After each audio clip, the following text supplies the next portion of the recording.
My name is Christopher Emden. I am a professor of science education at Teachers College at Columbia University, and I'm also the associate director for the Institute for Urban and Minority Education.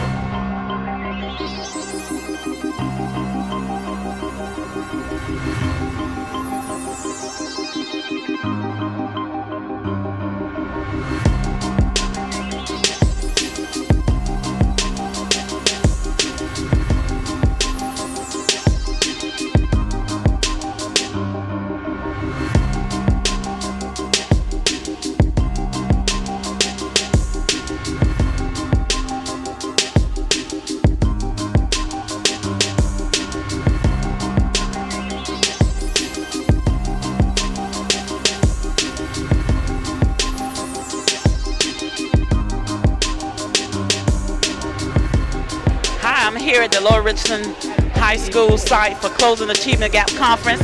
This is our 10th annual Closing Achievement Gap Conference, and it has been an awesome beginning this morning. We were favored to hear a presentation from Dr. Chris Emden.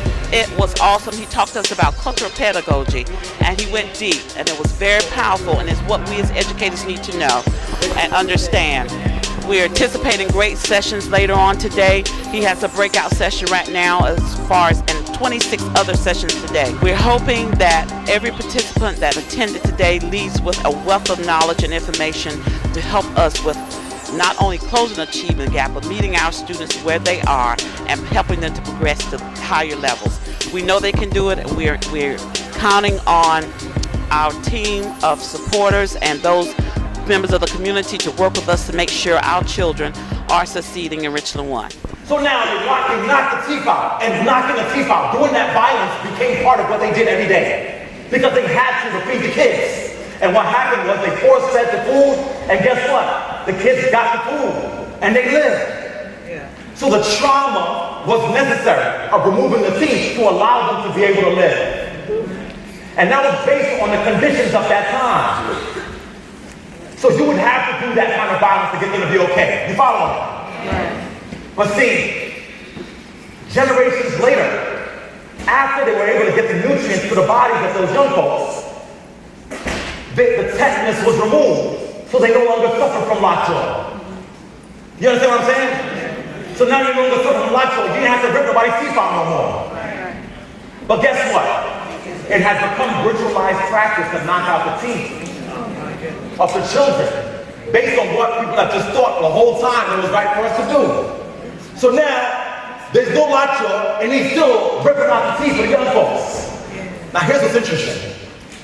There are some folks who are like, you know what, I'm not ripping out my kids' teeth.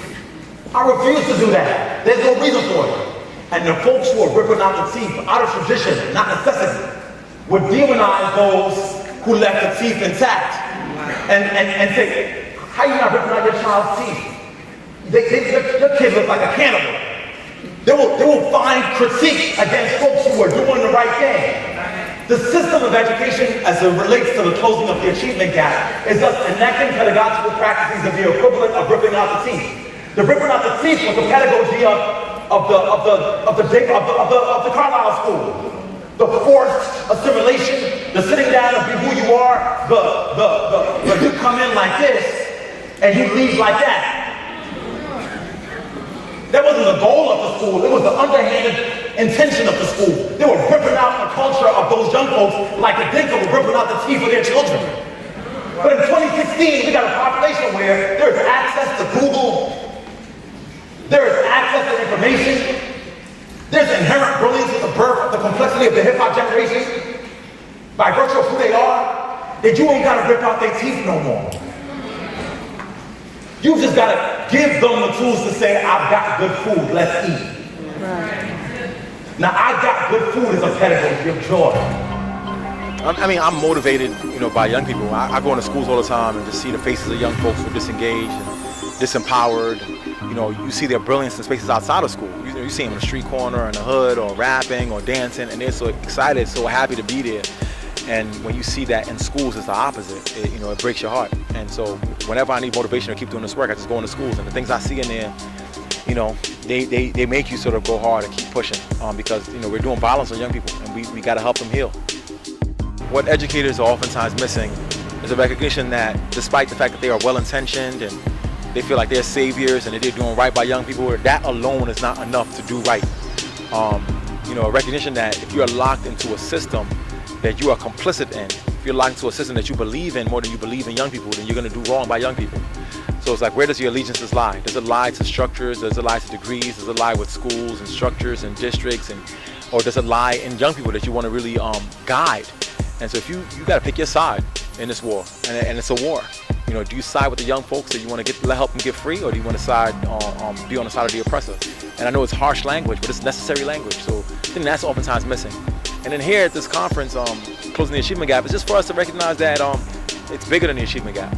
You can't close the achievement gap unless you interrogate issues that constructed the achievement gap.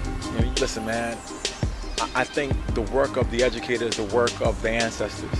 Anybody who chooses to teach as their profession is a person that's doing divine work. And I believe so much in us empowering teachers to be able to do what they know is right to do. I also believe very much in the power of the educator. The power to be able to shape a life by virtue of what you do for a living. Amazing. So I love educators, and I always want that to be clear, that we love teachers, we love their work, we love their craft, we love their passion, we love their consistency. I'm a teacher. My innermost being, they say, what's your spirit animal? My spirit animal is the educator. You know what I mean? I teach every day. I'm in high schools on a consistent basis working. And then for young people, it's just to help them to be woke. If we can help young people to see that they've been pawns in a machine that's designed against them, and they realize what's been done to them, they won't stand for it. And so for young people, it's just, and deep in my heart and my soul, is for us as a population of adults who work with them to help them to be aware of the dynamics around them in their lives. Because right now they're operating not knowing how they're being victimized. It's sad, a victim of oppression, not even recognizing their victimization, and then being blamed for their position. And if we could just get them woke, man, and in my work with young people, which is work I do in addition to the work with teachers, is just to helping them to see themselves, to see their own innate brilliance, and then to be able to see how they're being misused by the system. And once they see it, they operate differently within it. My name is Mr. Pescara. I'm from Lower Region High School, and I'm teaching math. I'm Algebra 1 in 9th grade, and everything that the speaker said today is very relevant to what's happening, and I really find it very informative, and at the same time, I really find a lot of things that I will be able to use in my classroom, and I'm really glad that I am here today, and thank you so much for that message, and thank you so much for everything that you have said. I really appreciate it. Thank you. Hi, I'm Janice Simmons. I teach at St. Andrews Middle School. I teach 6th grade science. What I found to be the most interesting was his classroom management techniques, because in my classroom I sometimes am like, no talking, no getting up, and what he was saying is good for kids to sometimes talk, it's good for kids to sometimes get up, and that really just kind of blew my mind, and I plan on using that in my classroom. So this is Professor Chris Emden, author of the book For White Folks Who Teach in the Hood and the Rest of Y'all Too. Please pick that up. It's on Amazon, it's on Barnes & Noble. To communicate with me, you can reach out to me on Twitter at Chris Emden, so at ChrisEmdin, and hashtag HipHopEd. Love and light to you all. Peace.